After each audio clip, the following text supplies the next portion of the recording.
the 2012 rejection of mass ascension, humans have embraced the fear vibration. This created the threefold return, or three scenarios that are a direct result from people's unconscious choices. One or all of these scenarios will occur. Humanity still can change the outcome, but it is very unlikely now.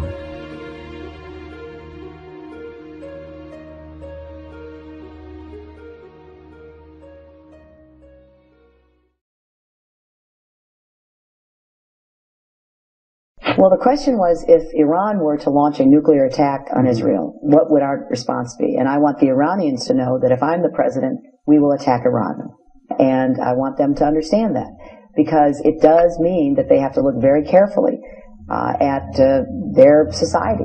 Because whatever stage of development they might be in their nuclear weapons program in the next 10 years, during which they might foolishly consider launching an attack on Israel, we would be able to totally obliterate them. That's a terrible thing to say, but those people who run Iran need to understand that, because that perhaps will deter them from doing something that would be reckless, foolish, and tragic. Scenario 1, World War III. Hillary Clinton is quite possibly the most corrupt and evil person to ever run for President of the United States. Previous title holders were Lyndon B. Johnson, the man that quarterbacked the JFK assassination, and Dick Cheney, the man that quarterbacked 9/11. But these guys look like Boy Scouts compared to what Hillary has in mind. Anyway, if Hillary gets elected, then she will start World War III, no question about it. The system of bankers and global interests she works for want World War III. War is a banker's dream. They make a lot of money no matter who wins. These people are hardcore psychopaths. They have no empathy for any other human except their own family, and even then, some of them get killed if they don't play ball. Read my second book for the whole story, and it will shock you. They want a war with Russia and China, and for the last 12 months, they have been doing everything they can to provoke those countries. They need Russia or China to shoot first. That way, they can justify a world war, and the sheeple will support it. But if those countries won't come to the party, they have armed and trained North Korea with a nuclear weapon as Plan B. If Russia or China don't fire first, they will get North Korea to do it in a false flag nuclear attack, or maybe a dirty bomb attack, on a major US city. They hope that the loss of hundreds of thousands of American lives will spur that nation and its allies into full-blown world war. Again, as I point out in my second book, they want to fulfill the playbook of their guru, Albert Pike, who was a 33-degree Freemason, a Satanist, and founding member of the Ku Klux Klan. Pike spoke how they will create 3 world wars. The first and second were exactly as he said that they would be, so there is no reason to doubt that the third people will hold secret meetings with their enemy, China. They will promise China a backdoor deal to end the war, but to do so, China must stab their ally Russia in the back. In exchange, there will be an armistice. China will be given complete control of the Asia-Pacific, including Australia, Japan, and New Zealand. Russia will be obliterated, fulfilling Nathan Rothschild's wish. The New World Order will control the rest of the world. All countries will live under a communist regime most resembling neo-feudalism. That is, a world of the very wealthy and the very poor, no middle class. The only reason why this has not already happened is because of one man, Vladimir Putin. Regardless of what you think you know about Putin, he is humanity's only hope of avoiding World War III and defeating the Illuminati New World Order. That is why the mainstream media are demonizing him. Trust me, when the media turn on someone, it is usually to turn public opinion against them. because that person represents a threat to the establishment. Now, here is the big curveball. Mr. Obama does not want to give up his cushy life in the White House. So he may use a false flag or the upcoming earth changes to suspend the elections indefinitely. So chances are there will not even be an election in 2016, and Obama will be America's last president, and that is not set in stone just yet. But for the record, Obama is a card-carrying, die-in-the-wall communist. He honestly believes he would make a great, benevolent dictator. Read the book Animal Farm to see how that works out. Scenario 2. Islamic Caliphate. On the 13th of May 1981, there was an assassination attempt on Pope John Paul II in St. Peter's Square at Vatican City. The Pope was shot and wounded by a Turkish hitman, Mehmet Ali Akkar. The Pope was struck 4 times and suffered severe blood loss. Akkar was apprehended immediately and later sentenced to life in prison by an Italian court. The Pope later forgave him for the assassination attempt. He was pardoned then by President Carlo Ciampi at the Pope's request and was deported to Turkey in June 2000.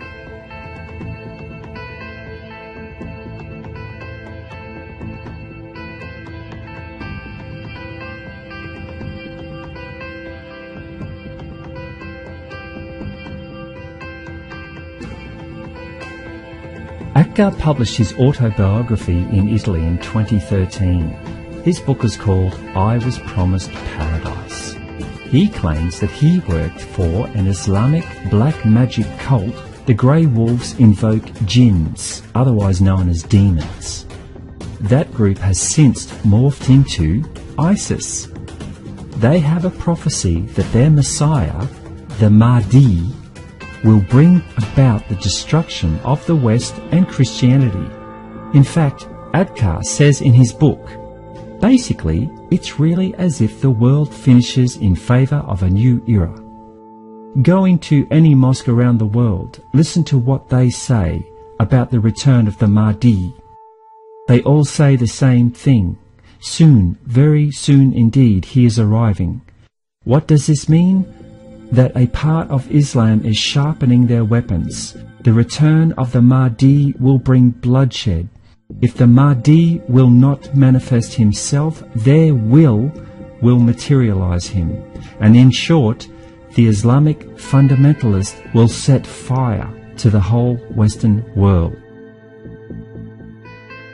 So basically, this band of evil men hope to use black magic to invoke a powerful dark entity, Hamas's plan to unleash hell onto the Western world.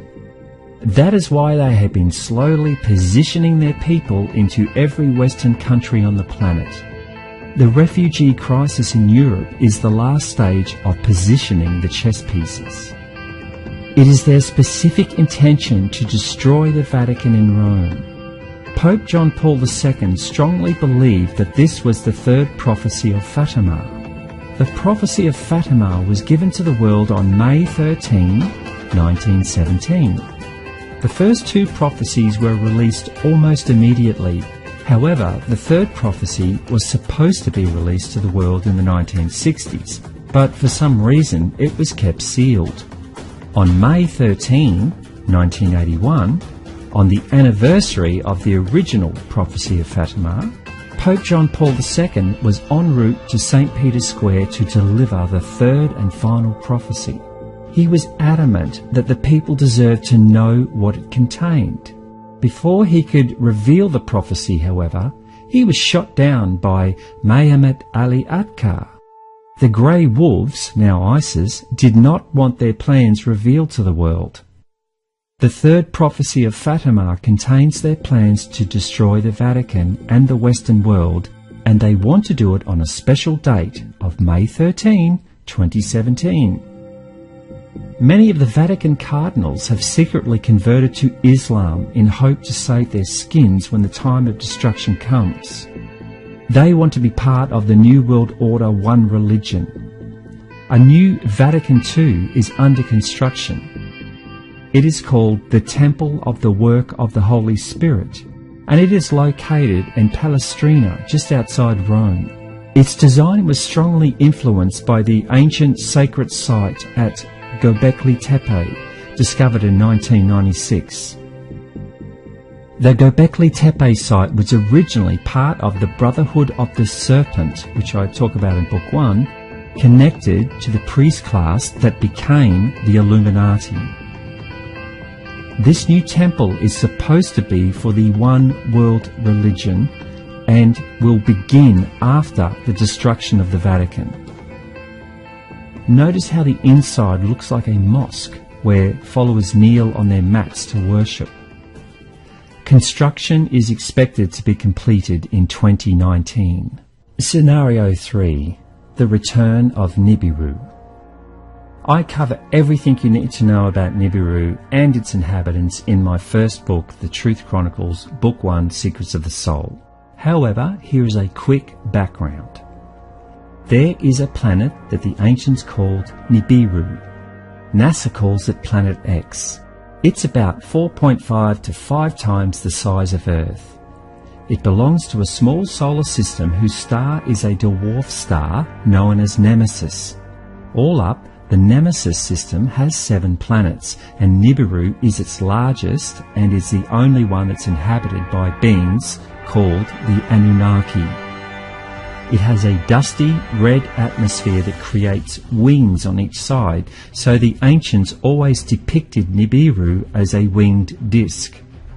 Nibiru passes the Earth around every 3,500 years or so. Sometimes it comes close, and sometimes it comes really close. The last time it came really close, it stripped the atmosphere of Mars, sending all of the Martian oceans into space. The Anunnaki that were based there had to evacuate and come to Earth. On Earth, it caused the Antarctic ice sheet in the south to break off, causing a global tsunami that the Bible refers to as. Anunnaki monitored this whole episode from a satellite they put into orbit. This satellite is still in orbit and is now known as the Black Knight satellite. As Nibiru approaches Earth, the gravitational forces begin to make their presence known. The much stronger gravity of Nibiru begins to heat up the Earth's core. Between the Earth's core and the outer layer, known as the crust, is an area called the mantle. The mantle is the most solid bulk of Earth's interior. It lies between Earth's dense superheated core and its thin outer layer, the crust. The mantle is about 2,900 kilometres or 1,802 miles thick and makes up a whopping 84% of the Earth's total volume. As Nibiru approaches, the mantle becomes superheated. This increases its viscosity until it becomes liquefied. As this happens, more and more volcanoes begin to become active. Earthquakes start to happen everywhere. Coral in the oceans becomes bleached, and the weather patterns become severe and unpredictable. All of these events are referred to as earth changes. In April 2016, the earth changes became undeniable. A video put out by SOTT, or Sign of the Times, details each day of April and what earth changes happened on each day. When you see this, you will be left in no doubt that the countdown has begun.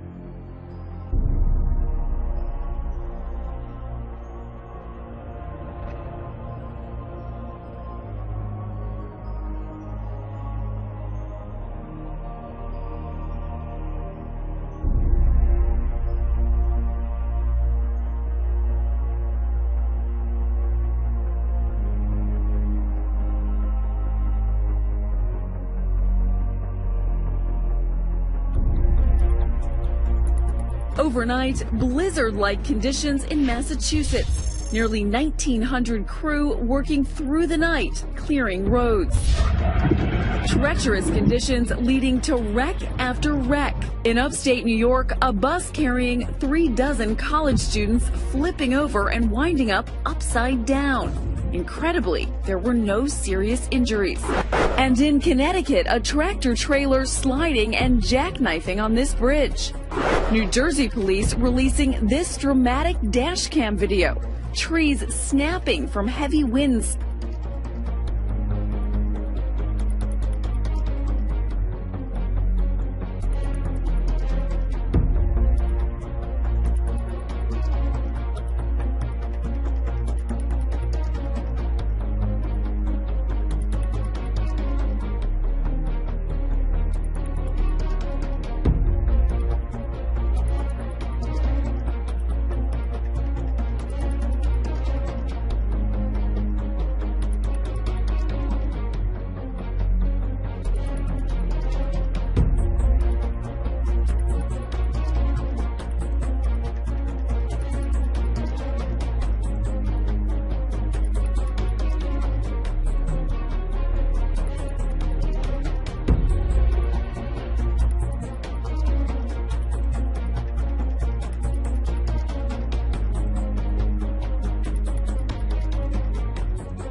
In northern Pakistan, flash floods triggered by heavy rain have killed at least 55 people. An emergency operation has been launched to help thousands of survivors, dozens of whom have been cut off by a landslide in a mountain valley. Some 150 homes are said to have been destroyed.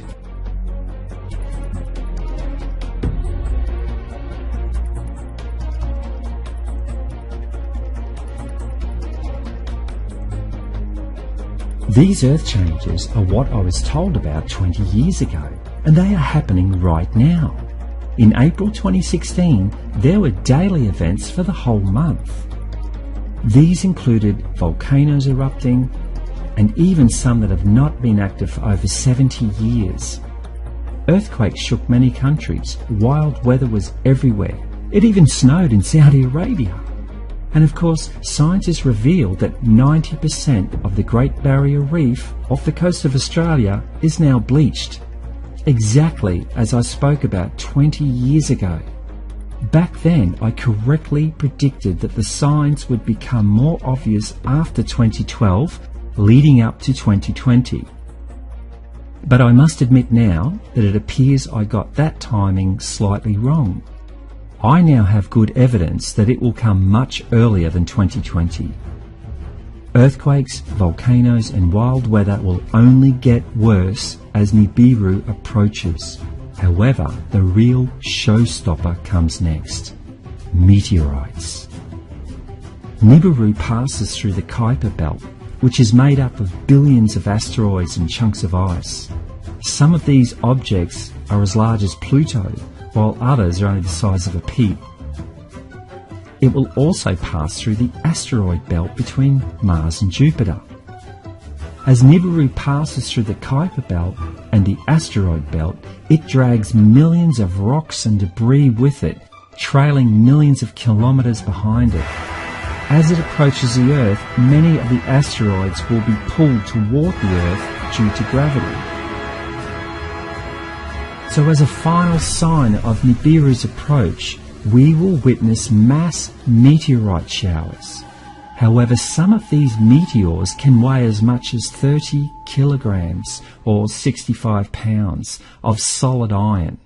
So when they fall from space and hit the ground, they will explode. It would be like being in the middle of a World War I artillery barrage. There could be as much as 1 month of these meteor showers, but they will vary in intensity and in size and duration. Some days will be worse than others.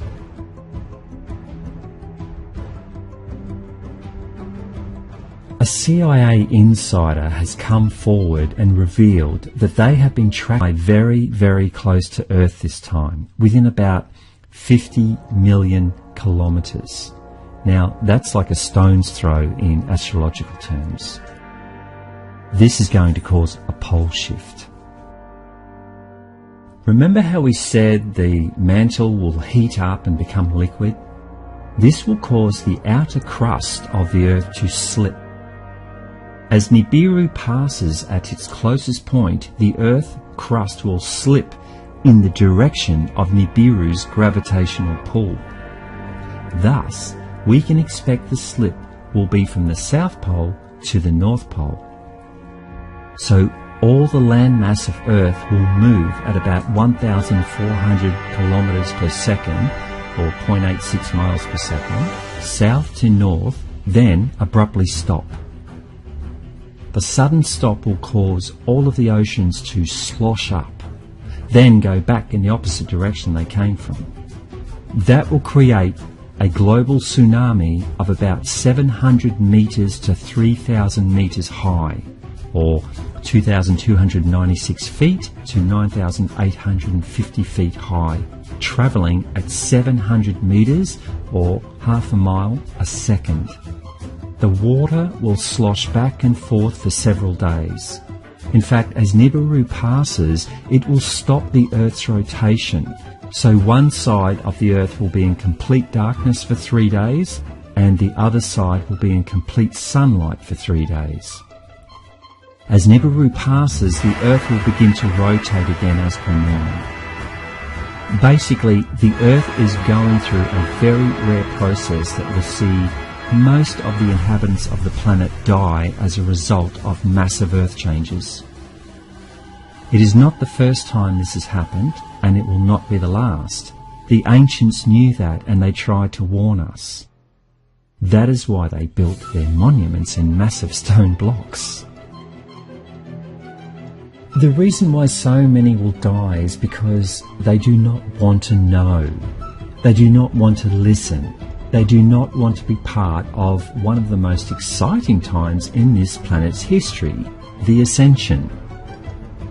Humans were given a choice, and they chose fear. We all live in a kleptocracy now. It is a term applied to a government that is in bed with the ruling class, in this case corporations, taking advantage of corruption to extend their personal wealth and political power. Corporate lawyers now write all of our legislation.